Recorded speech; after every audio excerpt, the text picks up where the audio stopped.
সেই মহেন্দ্র খুনের বাকি আর মাত্র 4 দিন। ঠিক সে সময় বন্যার ভয়াবহতায় কাঁপছে পুরো বাংলাদেশ। তাহলে কি হবে পদ্মা সেতুর উদ্বোধন?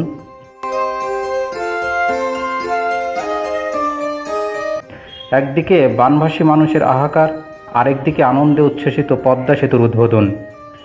একদিকে বানের জলে ভেসে যাওয়া সন্তানের মায়ের বুক ভরা কান্না, আরেকদিকে দেশের সক্ষমতার প্রতীক পদ্মা সেতুর উদ্বোধন। কি করবেন প্রধানমন্ত্রী?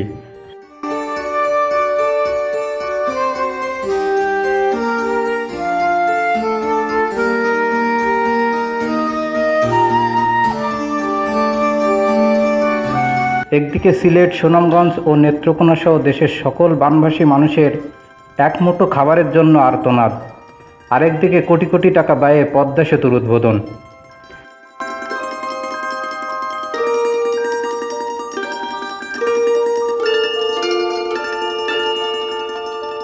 আজ মাননীয় প্রধানমন্ত্রী হেলিকপ্টারে করে নেত্রকোনা, সুনামগঞ্জ ও সিলেটের বন্যার্তদের অবস্থা পরিদর্শন করেন।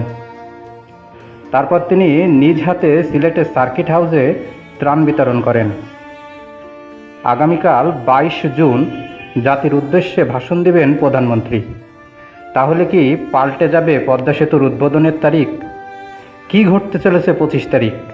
জানতে আমার চ্যানেলটিকে সাবস্ক্রাইব করে সঙ্গেই থাকুন। সবাইকে ধন্যবাদ।